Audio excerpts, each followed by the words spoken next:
नमस्कार दोस्तों, आज हम आपके पास एक नए वीडियो के साथ आए हैं जिसमें आपको ट्रांसलेट करना सिखाया जाएगा कुछ ऐसे महत्वपूर्ण शब्दों के बारे में जो आप देखते हैं और उसको ट्रांसलेट करने में कंफ्यूज हो जाते हैं कि आप यहाँ पर क्या करना है। जैसे आप थंबनेल देखकर ही जान चुके होंगे, जैसे इसमें है क्या क्या, कहाँ कहाँ, कब कब, कौन कौन, कैसे कैसे, किसने किसने, किसके लिए, किस किस के लिए, ऐसी सारी चीज़ें लिखी होती हैं। मतलब एक प्रश्नवाचक वाला वर्ड होता है वो दो बार यूज़ हुआ रहता है, जिसे देखकर आप कंफ्यूज हो जाते हैं कि दो बार यूज़ हुआ है तो क्या उसकी इंग्लिश दो बार लिखी जाएगी या एक बार लिखी जाएगी या उसके अलावा कुछ और चीज़ें यहाँ पर लिखी जाएंगी। तो वीडियो स्टार्ट करते हैं, और स्टार्ट करने से पहले मैं बताना चाहता हूं कि यदि हमारा चैनल आप पहली बार देख रहे हैं और वीडियो पहली बार देख रहे हैं तो हमारे चैनल को सब्सक्राइब कर लें, जिससे आने वाले समय में आपको ऐसे ही वीडियो मिलती रहे। तो वीडियो स्टार्ट करते हैं। यहाँ पर हमने लिख रखा है क्या क्या, कहाँ कहाँ, कब कब, कौन कौन, कैसे कैसे, किसने किसने, किस किस के लिए। यहाँ पर आप देख रहे हैं कि एक शब्द जो है वो दो दो बार यूज़ हुआ है और सबके सब प्रश्नवाचक वाले शब्द हैं। इसका ट्रांसलेट कैसे बनाते हैं वो आपको यहाँ आज सिखाया जाएगा इस वीडियो में। यहाँ पर पहला एग्जांपल हमने लिया है क्या क्या। तो अगर सिर्फ क्या लिखा है तो वाट आपको पता है, तो इसमें हमने वाट का कोई डिस्कस नहीं किया है, वाट के बारे में इस ट्रांसलेट में हमने कुछ नहीं बताया है। बट अगर कोई ट्रांसलेट आप कर रहे हैं या कुछ आप बोलना चाहते हैं जिसमें दो बार क्या क्या यूज़ हो रहा है, तो क्या क्या की जो इंग्लिश होगी होगी व्हाट ऑल, और इसका ट्रांसलेट कैसे करना होता है या इसको कैसे बोलना होता है वो आप यहाँ पर देख सकते हैं। हमने एक ट्रांसलेट लिखा है तुमने क्या क्या खाया।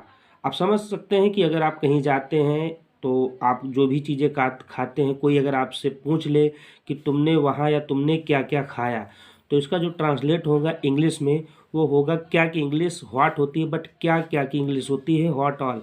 तो यहाँ पर लिखेंगे व्हाट ऑल, फिर ये पास्ट इंडेफिनिट का सेंटेंस है, तो आपको भी पता है ये दो बार यूज हुआ है, लेकिन है तो ये आपका प्रश्नवाचक ही सेंटेंस। तो व्हाट ऑल डिड लगेगा क्योंकि ये पास्ट इंडेफिनिट का सेंटेंस है और इंट्रोगेटिव में है, तो व्हाट ऑल डिड, तुमने यू और खाया की इंग्लिश ईट हो जाएगी। तो तुमने क्या क्या खाया की इंग्लिश होगी what all did you eat. अब दूसरा एग्जाम्पल हमने जो लिया है वो लिया है, दूसरा एग्जाम्पल है कहाँ कहाँ। अगर आप एक जगह गए और दो तीन जगह और घूम आए, तो आपसे अगर कोई पूछ लेता है कि तुम कहाँ कहाँ गए, तो जो कहाँ की इंग्लिश होती है वो वेयर होती है, आपको ऑलरेडी पता होगा। लेकिन अगर कहाँ कहाँ लिखा है तो उसकी इंग्लिश होगी वेयर ऑल। इसका ट्रांसलेट कैसे करेंगे वो आप इस एग्जाम्पल के द्वारा समझ सकते हैं। हमने लिखा है तुम कहाँ कहाँ गए। अब अगर आप कहीं पर टहलने गए हैं तो एक जगह टहल लिए, दूसरी जगह टहलने गए वहाँ भी टहल लिए। इस कंडीशन में अगर कोई व्यक्ति आपसे पूछ रहा है कि तुम कहाँ कहाँ गए, तो आप कई जगह गए, तो इस वजह से इसकी जो इंग्लिश होगी कहाँ कहाँ की वेयर ऑल होगी, तो ट्रांसलेट जो होगा इस कंडीशन में होगा। यहाँ पे कहाँ कहाँ की इंग्लिश हो जाएगी वेयर ऑल, फिर ये भी पास्ट इंडेफिनिट का सेंटेंस है और इंट्रोगेटिव में है तो डिड लग जाएगा, वेयर ऑल डिड यू। और डिड अगर किसी सेंटेंस में रहता है तो फर्स्ट फॉर्म वर्ब की यूज होती है तो गो हो जाएगा। Where all did you go, तुम कहाँ कहाँ गए, ये हो जाएगा कहाँ कहाँ की इंग्लिश। अब जो अगला है वो है कब। कब कब, कब कब मतलब इसमें टाइमिंग पूछी जाती, इसमें पूछा जाता है वस्तुओं के बारे में कि क्या क्या खाया, तो चीज़ें आप बता सकते हैं। कहाँ कहाँ इसमें प्लेस जगह के बारे में पूछा जाता है। इसमें कब कब है तो इसमें टाइम पूछा जाता है, समय पूछा जाता है। उसको आप देखिए कैसे ट्रांसलेट करेंगे। तो किसी भी सेंटेंस में अगर कब लिखा है तो आप वहाँ पर व्हेन का यूज़ करते हैं प्रॉपर तरीके से। लेकिन अगर उसी सेंटेंस में या कोई ऐसा सेंटेंस है जिसमें कब कब लिखा हो तो वहाँ पे आपको व्हेन ऑफन का यूज़ करना पड़ेगा, व्हेन ऑफन। तो इसका ट्रांसलेट कैसे करेंगे वो आप समझते हैं। वह बाजार कब कब गया, फिलहाल ये सेंटेंस आपका भी पास्ट इंडेफिनिट का है, तो इसका ट्रांसलेट कैसे करेंगे। कब की इंग्लिश व्हेन होती है आपको ऑलरेडी पता है, लेकिन कब कब की इंग्लिश इसके अकॉर्डिंग लिखेंगे व्हेन ऑफन के हिसाब से। तो कब कब यहाँ पर है तो लिखेंगे व्हेन ऑफन, ये भी पास्ट इंडेफिनिट का सेंटेंस है, इंट्रोगेटिव में है तो डिड यूज करेंगे, व्हेन ऑफन डिड। वह की इंग्लिश हो जाएगी ही, और जाने की फर्स्ट फॉर्म यूज होगी गो, और बाजार की होगी टू मार्केट।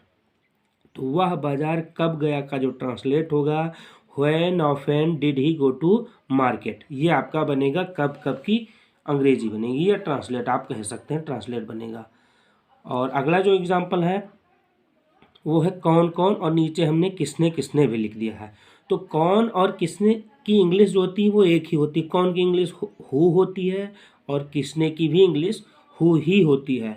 लेकिन अगर किसी सेंटेंस में कौन कौन या किसने किसने लिखा है तो आपको हु ऑल का यूज़ करना पड़ेगा। कैसे, वो आप देखिए।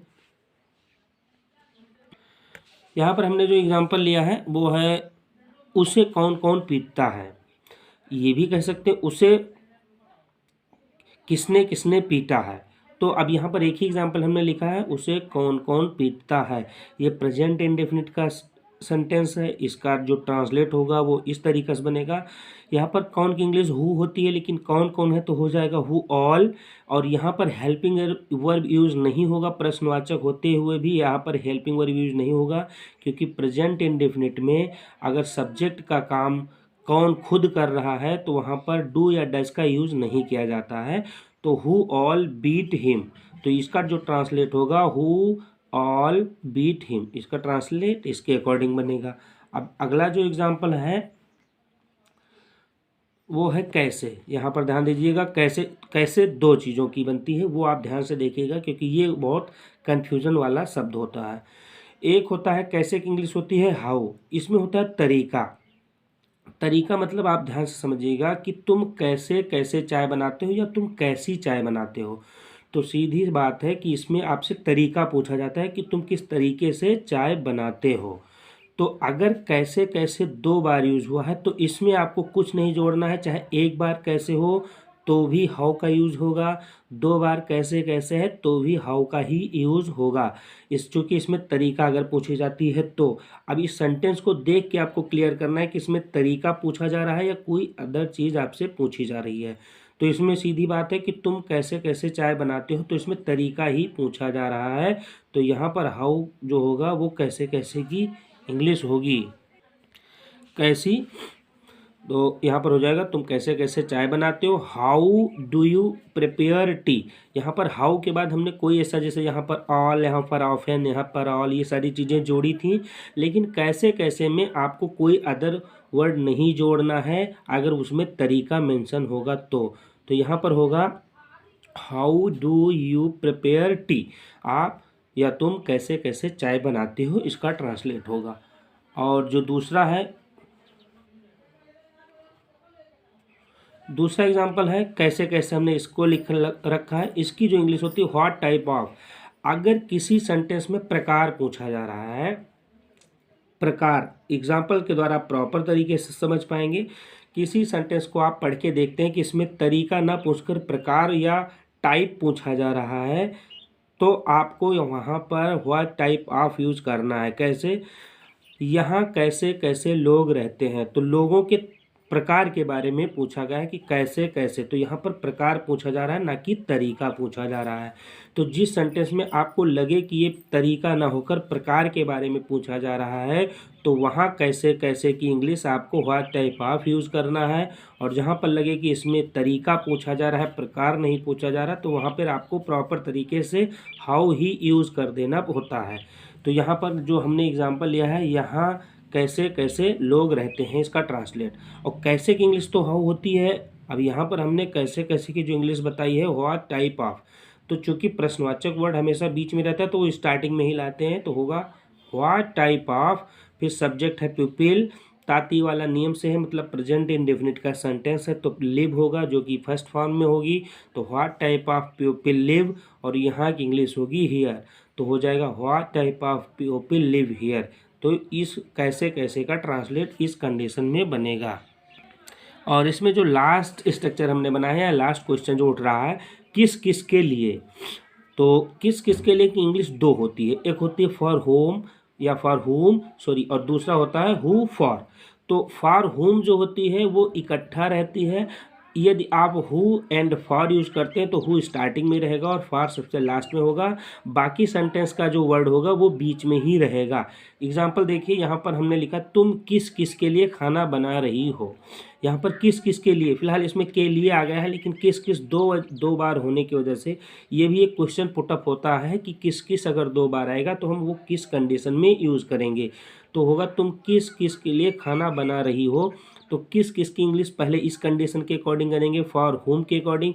तो फॉर हुम हम स्टार्टिंग में लगा देंगे, ये प्रेजेंट कॉन्टिन्यूअस का सेंटेंस है तो आर यहाँ पर यूज होगा, सब्जेक्ट हमारा तुम है यू यूज होगा, और बना रही हो कि कुकिंग हो गया, और खाना का फूड होगा तो होगा फॉर हुम आर यू कुकिंग फूड। और दूसरी condition who dot dot dot for, कैसे किस कंडीशन में होगा, शुरू में आपको हु लगा देना है और लास्ट में आपको फॉर लगा देना है, बाकी जितने सेंटेंस आपके बच रहे हैं उसको बीच में कर देना। कैसे, किस किस की इंग्लिश हो जाएगी, हु, ये आपका प्रेजेंट इन कॉन्टिन्यूअस का सेंटेंस है तो आर यहाँ पर यूज होगा।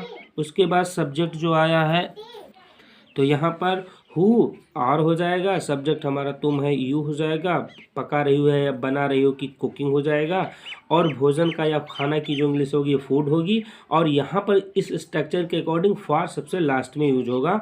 तो पहला होगा फॉर हुम आर यू कुकिंग फूड, और दूसरा होगा who are you cooking food for. तो दोनों की जो हिंदी होगी तुम किस किस के लिए खाना बना रही हो, इस सेंटेंस को इस कंडीशन में ट्रांसलेट किया जाएगा या बोला जाएगा। तो आशा करता हूँ वीडियो आपको अच्छा लगा होगा। यदि आप हमारे चैनल पर नए हैं तो चैनल को सब्सक्राइब कर लें, जिससे आपको आने वाले समय में अधिक जानकारी वाली वीडियो प्राप्त होती रहे। धन्यवाद।